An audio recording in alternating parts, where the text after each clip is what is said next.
नमस्कार, मैं अर्चना राठी आपका ज्ञान वैविध्य चैनल में हार्दिक स्वागत करती हूँ। हमारा जो आज का टॉपिक है वो है भारतीय फसलों के बारे में ट्रिक। जैसे मैंने आपको कल के अध्याय में बताया था कि भारतीय फसलें ऋतुओं के आधार पर कितने प्रकार की होती है। उन्हीं फसलों को अगर हम अच्छे से जाने तो हमें याद करने में बहुत कठिनाई होती है, लेकिन अगर उनका ट्रिक याद कर लिया जाए तो उससे क्या होगा, हमें उन फसलों के बारे में अगर कभी भी कोई उदाहरण दे दिया जाए, जैसे सरसों किस किस्म की फसल है, किस ऋतु की फसल मानी जाती है, या अरहर किसकी है, या फिर तरबूज किसका है, तो इन सब से क्या होगा, हमें जब हम ये एक छोटा सा ट्रिक अगर आप याद कर लोगे तो उस ट्रिक से हम फसलों के बारे में आसानी से जानकारी ले सकते हैं। तो चलिए देखते हैं ट्रिक क्या है। सबसे पहले फसल आपको पता ही है, सबसे पहले कौन सी फसल खरीफ की आएगी। तो खरीफ की फसल। अब खरीफ की फसल का ट्रिक क्या होगा,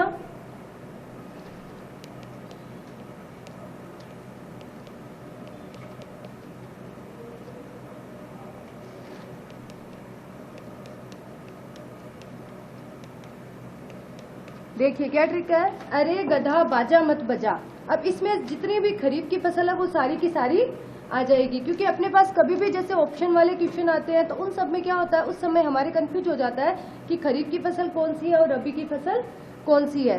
तो ये एक ट्रिक, जैसे सबके अलग अलग ट्रिक है, तो आप अगर एक एक ट्रिक याद कर लोगे तो उससे क्या होगा, आपके जितनी भी फसलों के ये जो फसलें हैं और कौन सी ऋतु की फसलें, ये आपकी क्लियर हो जाएगी।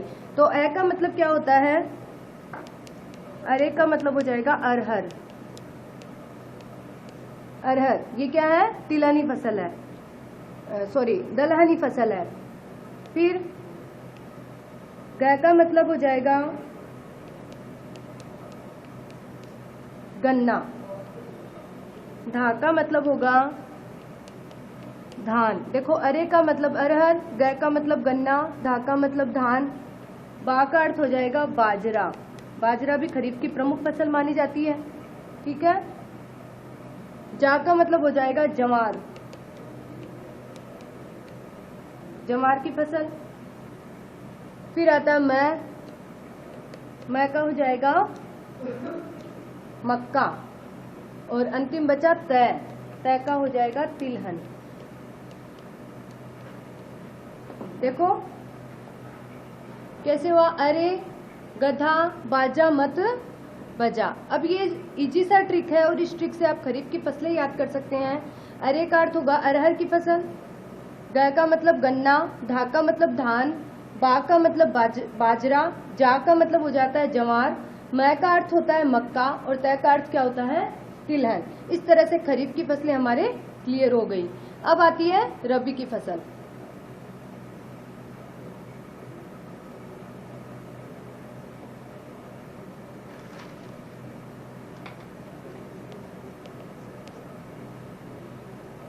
नंबर 2 पे क्या आएगी, रबी की फसल। तो इसका सूत्र क्या होगा, आज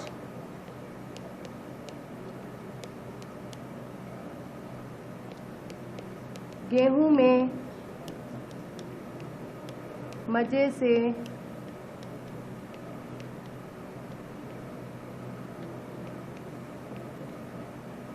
आज गेहूं में मजे से भैंस चराई। अब आ का अर्थ, आज गेहूं में मजे से भैंस चराई, एकदम इजी सा ट्रिक है। और यह जो ट्रिक है, आप बस एक बार मैं इसको क्लियर आउट कर दूंगी, उसके बाद आपको बस एक लाइन से क्या हो जाएगा, रबी की फसल का ट्रिक याद हो जाएगा कि रबी की फसलें कौन कौन सी है, और आप इसको कभी भी नहीं भूलोगे। तो आ का अर्थ होता है आलू, जय का अर्थ ले लो जौ, गेहूं पूरा है तो गेहूं को एज इट इज ले लो, यहां लिख देती हूँ गेहूं को एज इट इज लेना है आपको, गेहूं। फिर आता है, इस मैं को क्या करना है, हमें साइलेंट रखना है। इस मैं का अर्थ हो जाएगा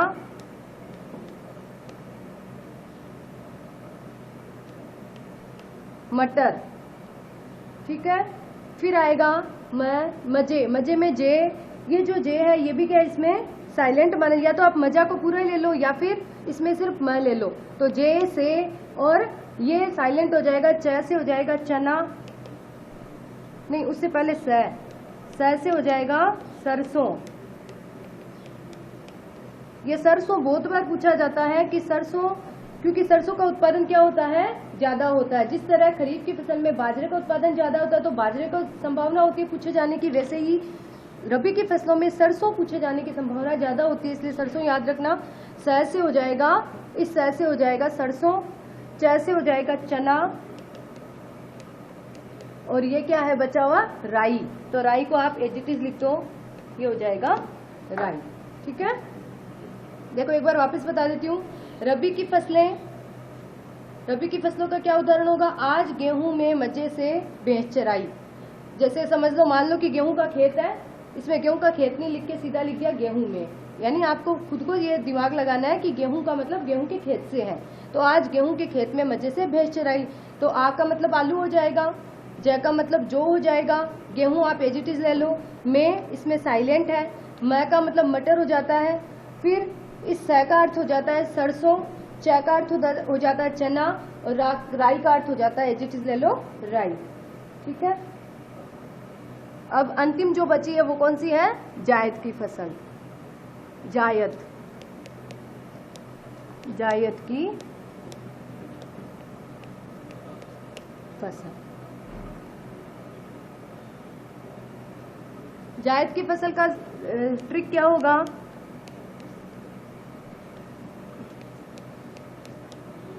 ज्यादा खीरा खाकर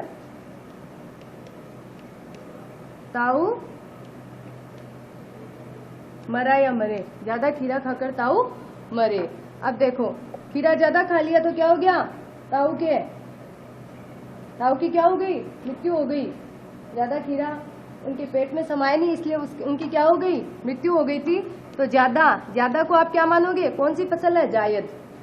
ज्यादा को क्या मानोगे, जायद। यानी ये जो है ना आगे वाला ट्रिक, खीरा खाकर ताऊ मरेगी, किसका ट्रिक माना जाता है, जायद का। तो ज्यादा से आप मानोगे जायद, तो इसके नीचे लिख देती हूँ जायद। ठीक है, खी का मतलब ये जो आपको दिख रहा है, ज्यादा खीरा खाकर ताऊ मेरे, इसमें खी का खीरा ये पूरा का पूरा आ जाएगा एज इट इज, तो आप लिखोगे खीरा। ठीक है, खा का मतलब होता है खरबूजा,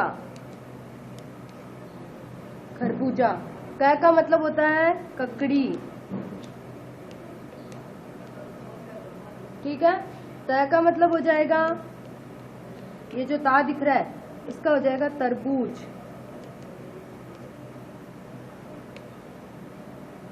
और ऊ का मतलब हो जाता है उड़द।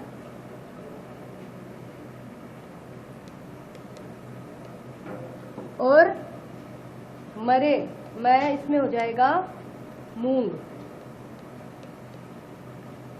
ठीक है, ज्यादा का अर्थ हो जाता है जायद, फिर खीरा को एज इट इज लिख लो आप, खा का अर्थ हो जाएगा खरबूजा, क का अर्थ हो जाएगा ककड़ी, त से हम लेंगे तरबूज, ऊ से लेंगे उड़द की फसल, और मैं से लेंगे मूंग की फसल। ठीक है, ये सब जो फसलें हैं वो कौन सी फसल आ गई, कौन सी किस्म की, जायद किस्म की फसलें मानी जाती है। अब एक छोटा सा और बता देती हूँ, ये तो है फसलों के बारे में। अब नकदी फसलें कौन कौन सी होती है, नकदी यानी जो मैंने कल आपको बताई थी व्यापारिक फसलें, पिछली क्लास में बताई थी नकदी फसलें या व्यापारिक फसलें। इनका दूसरा नाम क्या है, व्यापारिक या व्यावसायिक फसलें।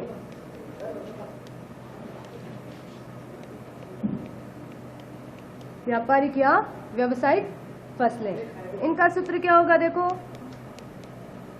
कागज में तंबाकू,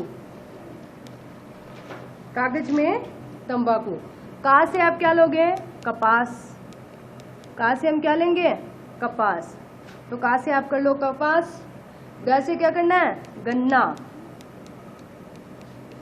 आपको सिंपल सा 1 नंबर का क्वेश्चन भी आ जाए कि नकदी फसलें कौन कौन सी होती है, परिभाषा सहित समझाइए। तो नकदी फसलें कौन सी होती है, वे फसलें जो खाद्यान्न के साथ साथ औद्योगिक कार्यों में भी काम में आती है या व्यवसाय में भी काम में आती है, कच्चे माल की आपूर्ति में काम में आती है, वो फसलें क्या कहलाती है, नकदी फसलें कहलाती है।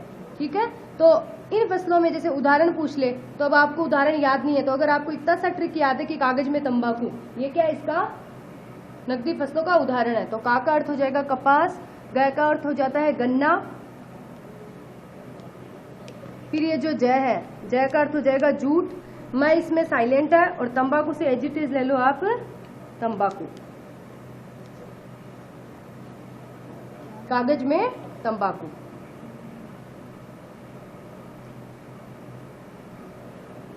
ये तो थी आपके नॉर्मल बातें। अब आपकी आएगी भारत की प्रमुख फसलें। अब भारतीय फसलों में कौन सी फसल आएगी? दलहनी फसल। कल हमने खाद्यान्न फसल पढ़ ली थी, आज आएगी दलहनी फसल। दलहनी यानी दालें। अब देखो हमारे भारत में दालों का ज्यादा योगदान क्यों है? क्योंकि अपने भारत में क्या है, ज्यादा लोग क्या है, शाकाहारी है, और शाकाहारी होने की वजह से उन्हें प्रोटीन चाहिए, क्योंकि संतुलित भोजन में प्रोटीन की मात्रा का प्रतिशत होता है ना, तो इसलिए प्रोटीन की मात्रा की पूर्ति करने के लिए हमें क्या खाना पड़ता है? दालें। और दालें क्या है? शरीर के लिए प्रोटीन का स्रोत मानी जाती है, इसलिए भारत में दलहनी फसलें ज्यादा उगाई जाती है। तो प्रोटीन का क्या है? स्रोत है, दालों में प्रोटीन पाया जाता है, ठीक है। और दालें दूसरा क्या कारण है? प्रोटीन, एक तो प्रोटीन का स्रोत है, इस वजह से भारत में उगाई जाती है। दूसरा इसका कारण है, ये भूमि की क्या करती है? उर्वरा शक्ति, यानी उर्वरा शक्ति का अर्थ होता है उपजाऊपन, भूमि का उपजाऊपन, यानी भूमि को क्या करती है? उपजाऊ बनाती है, भूमि को उपजाऊ बनाती है। तो भूमि को उपजाऊ बनाने की वजह से भी दालों का क्या किया जाता है? दालों का उत्पादन किया जाता है। भारत में दालें जो है वो खरीफ, रबी और जायद तीनों फसलों में की जाती है। देखो दलहनी फसलें बहुत सारी होती है, लेकिन वो सब अलग अलग ऋतुओं में अलग अलग होती है। जैसे सबसे पहले लेंगे हम खरीफ, फिर लेंगे रबी, और यहाँ लेंगे जायद। खरीफ में आएगी सरसों, यानी खरीफ की फसल है सरसों, मूंग और उड़द। और रबी की होगी मटर, चना और मसूर। मटर, चना और मसूर की दाल जो होती है वो सब रबी की फसलें रबी की ऋतु में उगाई जाती है। और जायद की है, ये जो खरीफ की फसलें वही कौन सी होगी? जायद की फसलें होती है हमेशा। तो एज इट इज इनको उतार दो, सरसों, मूंग और उड़द, ये तीनों फसलें भी क्या है? खरीफ की। और जायद की फसलें सेम होती है, रबी की फसलें अलग होती है। रबी की फसल क्या है? मटर, चना और मसूर, ठीक है। अब हम पढ़ेंगे सबसे पहले कौन सी दाल है, ये तो आ गई कि दलहनी दालें कौन कौन सी होती है। दलहनी फसलों के अंतर्गत नाम लिख लेना, सरसों, मूंग, उड़द, मटर, चना, मसूर, अरहर, ये सारी दालें कौन सी होती है? दलहनी फसलें होती है। इनको मैंने ये अलग अलग ऋतुओं के आधार पर भी बता दिया। अब हम पढ़ेंगे इनको विस्तार से, जिसमें बता देती हूँ कि जो दलहनी फसलें हैं उनमें सबसे ज्यादा प्रतिशत किसका आता है? चने का। चने की दाल जो होती है वो भारत में 1/3% पर 1/3 जो भाग है उस भाग पर उगाई जाती है।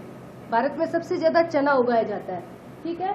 चने में आपके जो प्रमुख उत्पादक जो बहुत सारे राज्य हैं, जिनमें उत्तरी भारत में पंजाब, हरियाणा, इन सब राज्यों में चने का उत्पादन ज्यादा होता है। इसी तरह अपने राजस्थान किसमें प्रथम आता है? मूंग में। मूंग की जो दाल है उसमें राजस्थान क्या है? राजस्थान कौन से स्थान पर? प्रथम स्थान पर आता है। और राजस्थान में ऐसे कौन से जिले हैं जहां पर मूंग की दाल उगाई जाती है या मूंग उगाया जाता है? मूंग साबुत भी जो है, तो मूंग इसको दलहनी में आता है, दलहनी फसल है, इसलिए ये कौन कौन से अर्ध शुष्क क्षेत्र, राजस्थान के जो अर्ध शुष्क क्षेत्र है, अर्ध शुष्क क्षेत्र, अर्ध शुष्क का मतलब है जो सूखे नहीं है पूरे, जैसे सूखे तो कौन है? जैसलमेर, बीकानेर, जोधपुर, बाड़मेर, ये सूखे क्षेत्रों में आते हैं। अर्ध शुष्क क्षेत्र कौन से होंगे? जालोर, नागौर, जोधपुर और पाली, ये जो जिले हैं उन जिलों में किसकी खेती की जाती है? मूंग की, ठीक है। मूंग की फसल इन राज्यों में इन राजस्थान राज्य के इन जिलों में की जाती है। इसके अलावा जो दूसरी जो दाल है, ये तो है प्रथम दाल, यानी इसका प्रथम स्थान है पूरे भारत में चने का, सबसे ज्यादा चना उगाया जाता है। दूसरी जो है वो आपके हैं अरहर, सेकंड जो आती है वो कौन सी है? अरहर, अरहर की दाल, ठीक है। अरहर की दाल है जिसमें महाराष्ट्र का क्या है, महाराष्ट्र में यह सबसे ज्यादा होती है, महाराष्ट्र में इसका प्रथम स्थान है।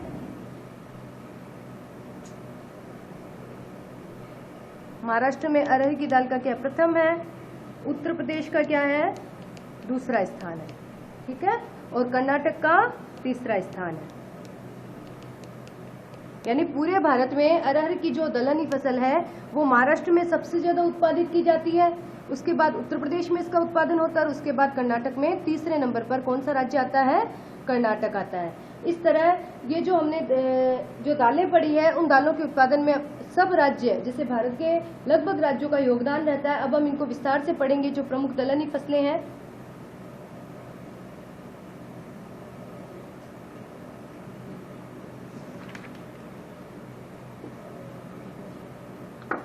भारत में जो उड़द की फसल है वो राजस्थान में कहाँ होती है, उड़द राजस्थान में हाड़ौती क्षेत्र में। हाड़ौती क्षेत्र कौन सा होता है, हाड़ौती क्षेत्र। हाड़ौती क्षेत्र कहते हैं कोटा, बूंदी और झालावाड़। कोटा, बूंदी और झालावाड़ के क्षेत्र को हम हाड़ौती क्षेत्र कहते हैं। फिर और कहाँ कहाँ उगाई जाती है, मेवाड़ क्षेत्र में। मेवाड़ क्षेत्र में वो होता है, मेवाड़ क्षेत्र के अलावा मेवाड़ क्षेत्र में क्या क्या आता है, चित्तौड़गढ़, चित्तौड़, उदयपुर, ये जो जिले हैं वो मेवाड़ क्षेत्र के अंतर्गत आते हैं। इसके अलावा दक्षिणी राजस्थान का कौन सा क्षेत्र, बांसवाड़ा, यहाँ पर क्या उगाई जाती है, उड़द का उत्पादन सबसे ज्यादा होता है, ठीक है। अब आता है आपके कौन सी, जो भी मैंने ट्रिक बताया था, कौन सी फसलें, नकदी फसलें। नकदी फसलें। अब भारत की नकदी फसलें कौन कौन सी है। भारत में कुल कृषि भूमि के 1/4 भाग पर कौन सी फसलें होती है, नकदी फसलें। तो कुल कृषि भूमि के कितने भाग पर, 1/4 भाग पर कुल कृषि भूमि, कुल कृषि भूमि के कितने क्षेत्र पर, 1/4 भाग पर अकेली नकदी फसलें उत्पादित की जाती है। तो ये जो फसलें हैं उनको मुद्रादायिनी फसलें, क्योंकि इनसे क्या होती है, सीधी हमें मुद्रा प्राप्त हो जाती है, तो इनको मुद्रादायिनी फसलें या व्यावसायिक फसलें भी कहते हैं। ये जहाँ किसानों की आय का साधन मानी जाती है, वहीं ये फसलें क्या है, उद्योग धंधों में कच्चे माल के लिए भी काम में आती है, इसलिए इन फसलों का महत्व अधिक है। इन फसलों में सबसे पहले हम पढ़ेंगे गन्ना। गन्ने का नाम सभी ने सुना है गर्मियों में, क्योंकि गन्ना सभी को पसंद होता है, इसलिए गन्ना क्या है, एक व्यावसायिक फसल है, और इसका भारत में क्या है, पूरे विश्व में भी इसका प्रथम स्थान माना जाता है इसके उत्पादन में। तो गन्ना जो है वो कौन सी मूल का, भारतीय मूल का ही पौधा है। भारतीय मूल, मूल का मतलब होता है इसकी उत्पत्ति भारत में ही हुई है, भारतीय मूल का पौधा। और ये गन्ना किस प्रकार होता है, बांस की तरह। बांस की लकड़ी देखी हुई ना आपकी, तो बांस की तरह ही होता है। तो बांस का वंशज, बांस की जो प्रजाति है उसी का वंशज माना जाता है, इसलिए यह क्या है, भारतीय मूल की फसल है और बांस का वंशज माना जाता है। इसके अलावा देश की व्यावसायिक फसलों में इसका क्या है, देश में इसका प्रथम स्थान है। जो व्यावसायिक फसलें हैं जितनी भी नकदी फसलें, उनमें इसका क्या है, प्रथम स्थान है, और विश्व में भी क्या है, इसका प्रथम स्थान है। विश्व में भी अपने भारत का प्रथम स्थान है। किसके लिए, गन्ने के उत्पादन के लिए, क्योंकि अकेला गन्ना कितने परसेंट, पूरे विश्व का 50%, यानी आधा भाग ही समझ लो, 50% जो हिस्सा है वो अकेले भारत में उत्पादन हो जाता है। और जो गन्ना है ना वो भारत में, इसके लिए तापमान की, कितने तापमान की आवश्यकता होती है, देखो तापमान होता है 150 से 400 सेल्सियस। 150 से 400 सेल्सियस तक का तापमान गन्ने की फसल के लिए उपयुक्त होता है। वर्षा जो होती है वो होती है 100 से 200 सेंटीमीटर तक वर्षा की आवश्यकता होती है। 100 से 200 सेंटीमीटर सेमी तक वर्षा होती है, वही वर्षा गन्ना की फसल के लिए उपयुक्त मानी जाती है। मिट्टी कौन सी होती है इसके काम में, चिकनी दोमट मिट्टी, चिकनी दोमट व कछारी मिट्टी, चिकनी दोमट व कछारी मिट्टी, ठीक है। और इसके अलावा गन्ने के जो उत्पादन है ये तो मैंने बता दिया कि गन्ने के लिए किस प्रकार की परिस्थितियों की जरूरत होती है। आपके क्वेश्चन आ जाए कि गन्ने की फसल के लिए परिस्थितियां बताइए, तो गन्ने की फसल के लिए क्या क्या परिस्थितियां होनी चाहिए। तापमान 150 से 400 सेंटीग्रेड तक होना चाहिए, वर्षा 100 से 200 सेंटीमीटर तक, और मिट्टी चिकनी होनी चाहिए। कौन सी मिट्टी? चिकनी, दोमट मिट्टी व कछारी मिट्टी की आवश्यकता होती है। इसके अलावा जो गन्ने का उत्पादन है वो पूरे भारत में कहाँ होता है? गन्ने का उत्पादन क्षेत्र कहाँ पर होता है? उत्तरी भारत में, यानी सबसे ज्यादा होता है उत्तर प्रदेश में, यूपी में। सबसे ज्यादा इसका उत्पादन कहाँ पर होता है? यूपी में। इसके अलावा पैदावार सबसे ज्यादा कहाँ होती है? दक्षिणी भारत में। पैदावार होती है दक्षिणी भारत। अब देखो उत्तरी भारत और दक्षिणी भारत दोनों कैसे आ गए? तो दोनों कैसे आए? उत्तरी भारत में तो उत्पादन क्षेत्र ज्यादा है, ठीक है, क्योंकि वहां पर कौन सी मिट्टी है? ये चिकनी दोमट मिट्टी है, मैदानी क्षेत्र है, मैदानी भागों में गन्ना ज्यादा होता है, क्योंकि वहां पर नदियों का पानी आता है ना, इसलिए मैदान वहां पर बहुत बड़े बड़े विशाल मैदान है।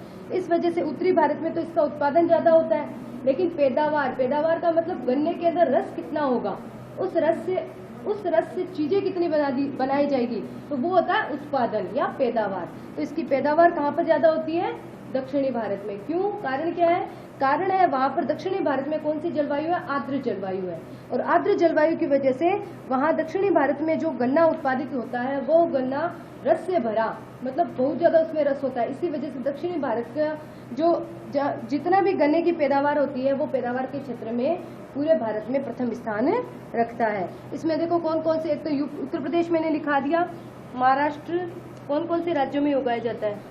महाराष्ट्र और आंध्र प्रदेश और गुजरात, ये जो 4 राज्य हैं वहां पर क्या है?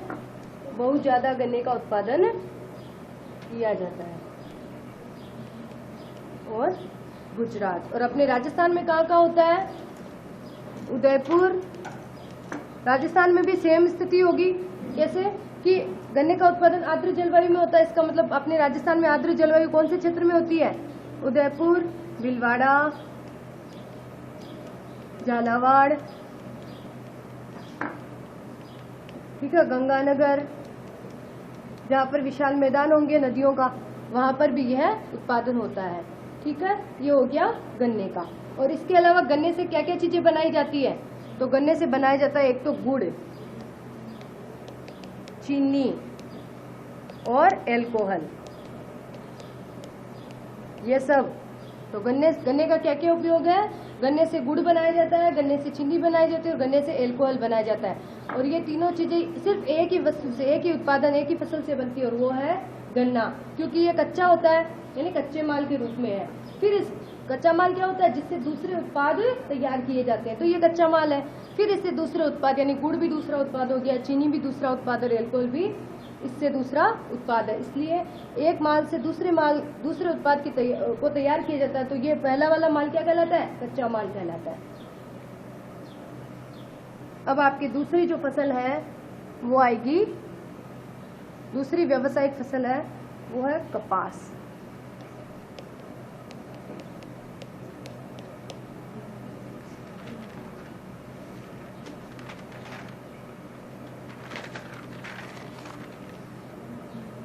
कपास क्या है? सूती वस्त्र से संबंधित, कॉटन जिसे कहते हैं, ये क्या है? कपास। कपास एक व्यावसायिक फसल है और सूती वस्त्र उद्योग में किसकी जरूरत होती है?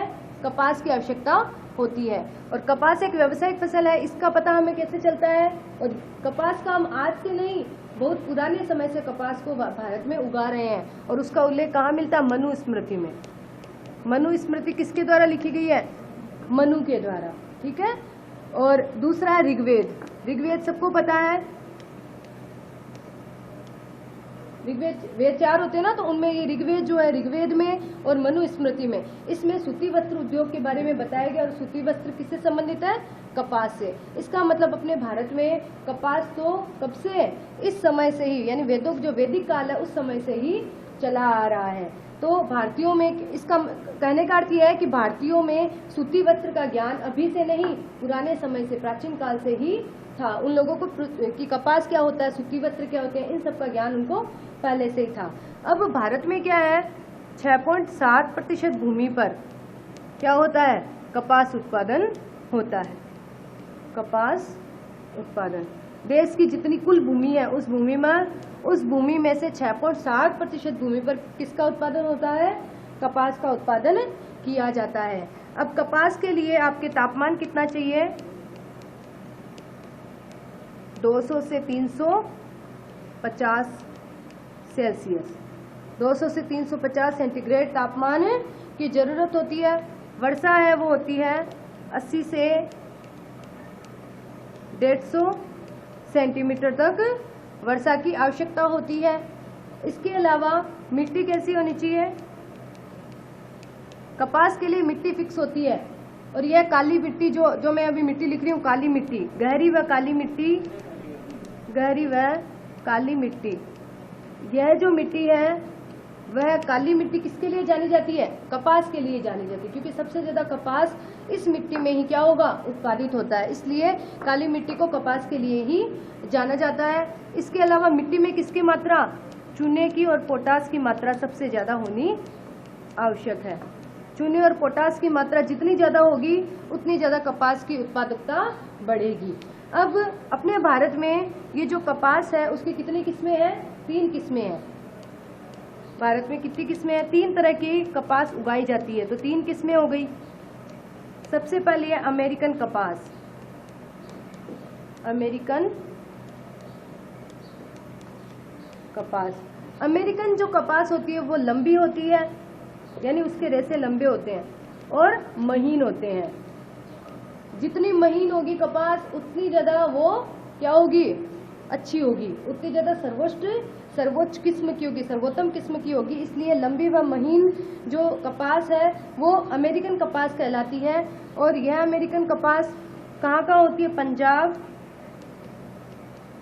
हरियाणा, राजस्थान, यहाँ पर यह उगाई जाती है।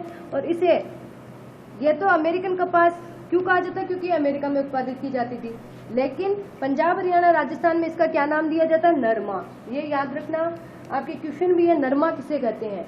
तो नरमा क्या है, पंजाब, हरियाणा, राजस्थान में, या फिर शुरू से कर सकते हैं, नरमा किसे कहते हैं। नरमा एक कपास की किस्म है जो अमेरिकन कपास है, जिसके लंबे व महीन रेशे होते हैं। और यह हमारे भारत के कुछ राज्यों में, जिनमें पंजाब, हरियाणा, राजस्थान है, उन राज्यों में ये उत्पादित की जाती है। और यहाँ पर स्थानीय भाषा में इसे क्या कहते हैं, नरमा, क्योंकि ये नरम होती है, इसलिए इसको यहाँ अपनी स्थानीय भाषा में लोग क्या कहते हैं, नरमा कहते हैं। दूसरी जो किस्म है वो होती है आपके मध्यम रेशे वाली।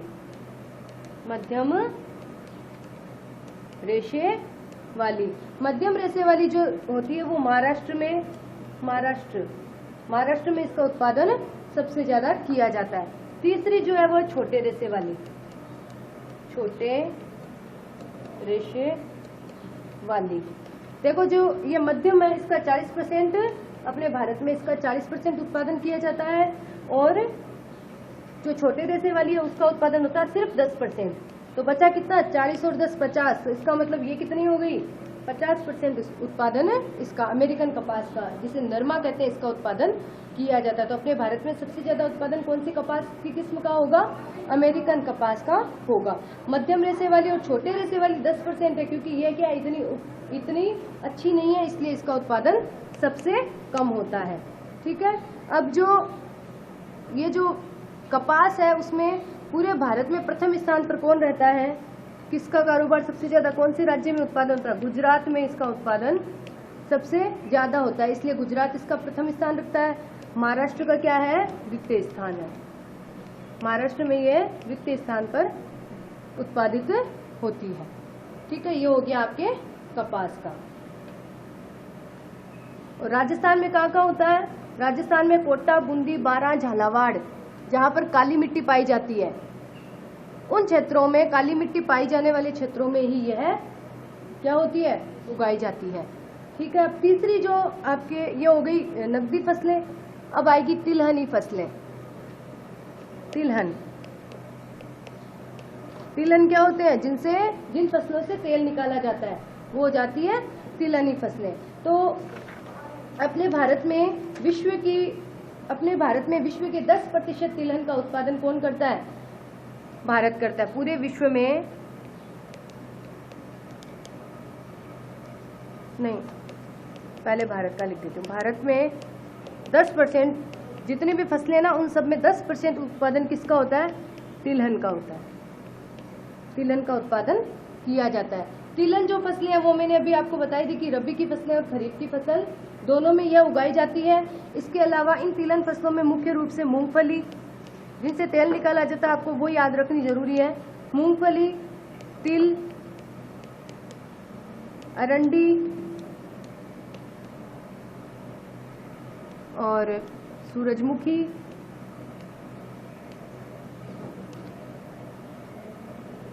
और सरसों,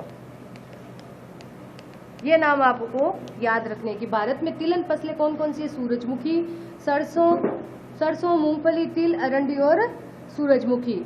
ये जो फसलें हैं वो क्या होती है? तिलहन फसलों के नाम से जानी जाती है, जिनमें सबसे पहले आती है मूंगफली। मूंगफली तो सबको ही पता है, सर्दियों में खाते हैं ना हम इसे, तो यह है मूंगफली। मूंगफली क्या है? कौन सी, कहाँ की है ये मूंगफली? अपने भारत की नहीं है। कहाँ की है? ब्राजील की। ब्राजील की मूल फसल है। ब्राजील की मूल फसल है ये।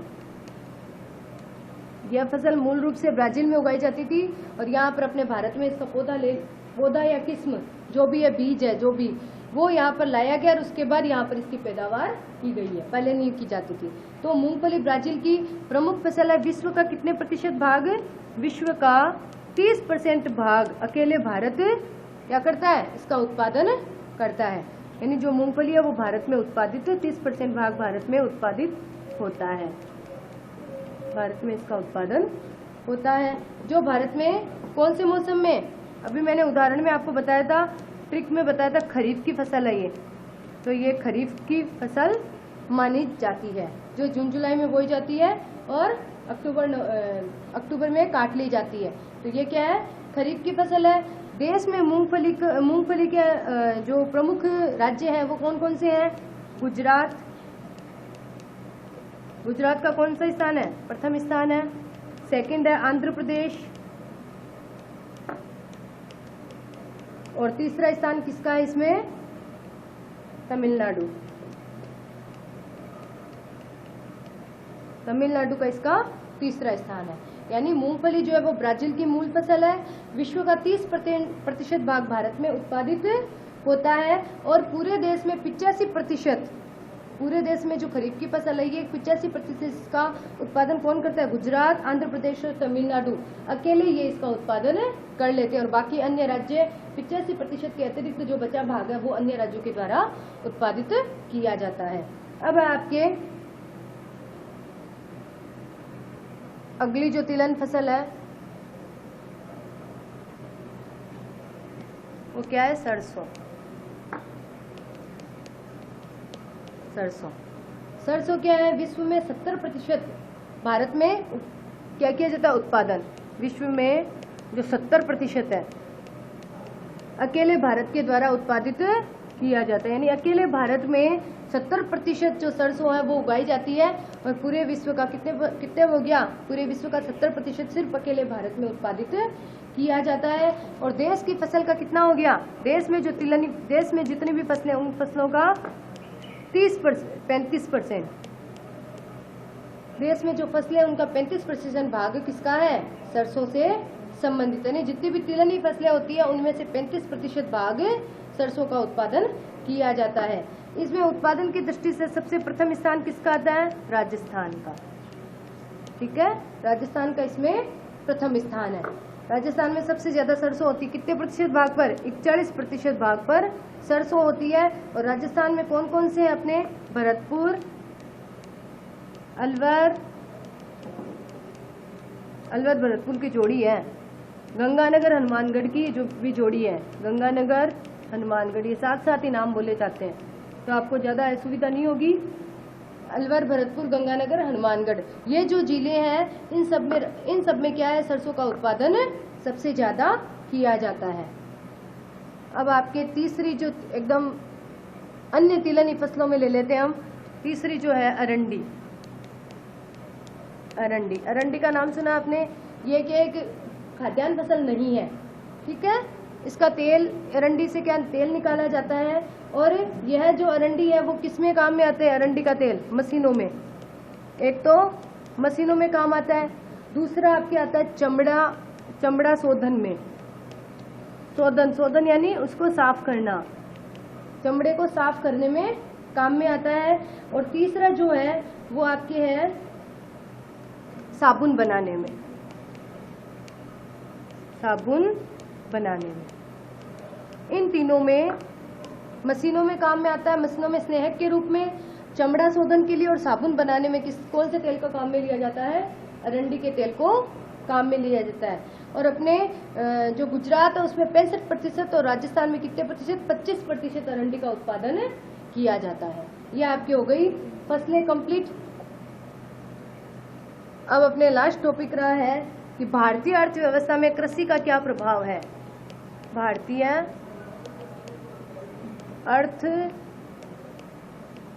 अर्थव्यवस्था में कृषि का प्रभाव। भारतीय अर्थव्यवस्था में कृषि का क्या प्रभाव है? तो सबसे पहले तो होगा रोजगार का साधन, यानी अपने भारत की जो अर्थव्यवस्था है, जो धन से संबंधित व्यवस्था है, अर्थ यानी धन होता है इसमें, तो धन से संबंधित व्यवस्था, उसमें कृषि, ये जो खेती है, ये फसलें हैं, ये हमारे भारत में कितना योगदान दे रही है। तो सबसे पहले तो रोजगार का साधन, क्योंकि अपने भारत क्या है? एक कृषि प्रधान देश है, और यहाँ पर 54.6% जो जनसंख्या है वो कृषि पर निर्भर है, खेती करती है और खेती से अपना जीवन व्यापन करती है। इसलिए यह क्या एक रोजगार का साधन बन गया है, क्योंकि लोग क्या है, बेरोजगार न होकर क्या करते हैं? खेती करते हैं, तो उनको रोजगार मिल गया। और जैसे वो खेती करते हैं तो खेती के साथ वो पशुपालन भी करते हैं, मत्स्य पालन भी करते हैं, वानिकी भी करते हैं। तो ये सब क्या है? कृषि के सहायक उपकरण माने जा सकते हैं, सहायक साधन माने जा सकते हैं। दूसरा जो है वो है सकल घरेलू उत्पाद में सहायक। सकल घरेलू उत्पाद में सहायक,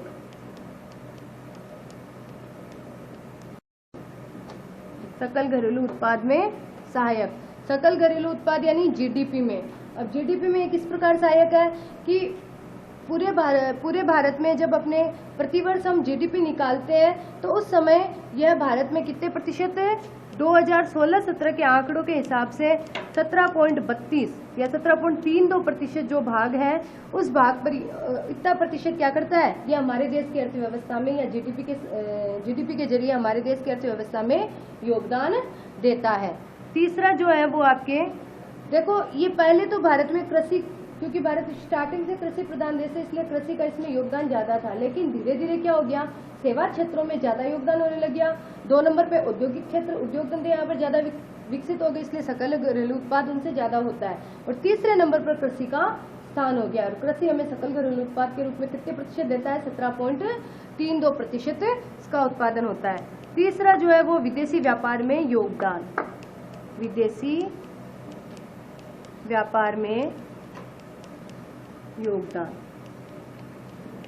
विदेशी व्यापार में किस प्रकार योगदान करता है कि भारत में कई ऐसी फसलें होती है जो हमारे भारत में उपयोग लेने के साथ साथ कहाँ पर इनकी उत्पादक क्षमता ज्यादा होने की वजह से, पैदावार ज्यादा होने की वजह से ये क्या होती है? अन्य देशों में भी इसको निर्यात किया जाता है। निर्यात क्या होता है? निर्यात का अर्थ होता है हम किसी वस्तु को या फिर उत्पाद को अपने देश से बाहर किसी दूसरे देश में उसको क्या करते हैं? बेचते हैं। तो वो क्या कहलाता है? निर्यात। तो विदेशी व्यापार में किस प्रकार योगदान देती है कि भारत कुल निर्यात का चौथा एक स्टोर के रूप में काम आता है। भारत विश्व का 10वां बड़ा देश है जो निर्यात करता है। विश्व का कितना? 10वां सबसे बड़ा देश है जो निर्यात करने में कौन से स्थान पर आता है? 10वें स्थान पर। तो क्या क्या निर्यात करता है? देखो, एक तो करता है चीनी, चाय, कॉफी और जूट, इन सब का क्या करता है? कहवा, इन सब का क्या करता है? निर्यात करता है। 4 नंबर पे जो आता है योगदान, वो होता है उद्योगों के लिए कच्चे माल की आपूर्ति। उद्योगों के लिए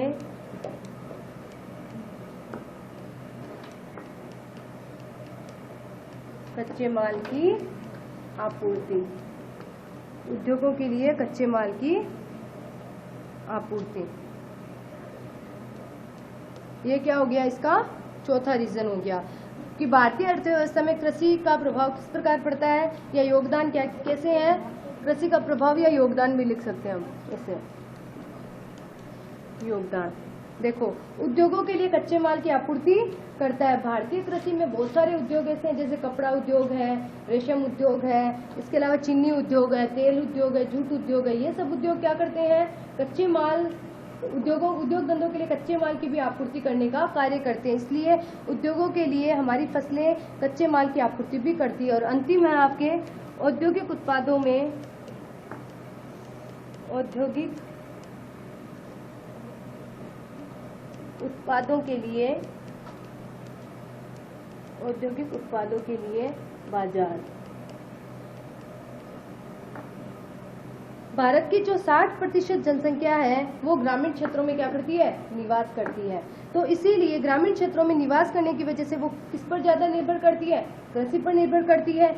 और कृषि से संबंधित यंत्र, जैसे कृषि पर ज्यादा निर्भर करेगी तो कृषि से संबंधित यंत्र यानी जो जुताई के लिए उपकरण काम में आते हैं, जैसे के हल है या फिर जैसे बीज वगैरह, जितने भी संसाधन है वो सब, कीटनाशक, खाद, इन सब का प्रयोग करने की वजह से इनका एक अलग से बाजार विकसित हो गया है। तो औद्योगिक उत्पादों के लिए, उद्योग धंधा के उत्पादों के लिए बाजार की भी व्यवस्था यहाँ पर हो गई है। इसलिए औद्योगिक उत्पादों को भी क्या मिल रहा है, बढ़ावा मिल रहा है। इस तरह अगर हम भारतीय कृषि का आकलन करें तो हमें यह पता चलता है कि भारतीय अर्थव्यवस्था का आधार क्या है, कृषि है। क्योंकि 60% जनसंख्या लगभग क्या करती है, ग्रामीण क्षेत्रों में निवास करने की वजह से उनमें से 54.6% जनसंख्या किसका, कृषि प्रधान है या कृषि उनका क्या है, प्रमुख रोजगार माना जाता है। लेकिन वर्तमान में कृषि का मैंने बताया कि सकल घरेलू उत्पाद क्या हो रहा है, कम होता जा रहा है। इसका कारण क्या है, इसका कारण यह है कि हम पुरानी पद्धतियों से क्या कर रहे हैं, कृषि कर रहे हैं। इसलिए हमें अपनी पद्धतियों में अगर निरंतर जो तकनीकें हैं वो विकसित कर दी जाए और कृषि की जो पद्धतियां हैं उनमें चेंज कर दिया जाए तो क्या होगा, भविष्य में कृषि का जो सकल घरेलू उत्पाद है जो हमें 17.32% दिख रहा है, वो भविष्य में जाते जाते क्या हो जाएगा, प्रथम स्थान पर पहुंच सकता है। इस प्रकार हमने यह जो अपना जो अध्याय था कृषि, यह हमने पूरा कंप्लीट कर लिया है। ये आपके यहाँ तक कंप्लीट हो चुका है। अगर इसमें कुछ भी दिक्कत हो आपको तो आप मुझे बता सकते हैं। और इसके अलावा आप कृषि से संबंधित अन्य भी जो बातें जानना चाहते हैं वो आप इस किताब में कुछ महत्वपूर्ण बिंदु दे रखे हैं, उन बिंदुओं को पढ़ेंगे तो इसमें से आपके एक नंबर के क्वेश्चन आराम से सोल्व हो सकते हैं। कल हम फिर मिलेंगे, तब तक के लिए धन्यवाद।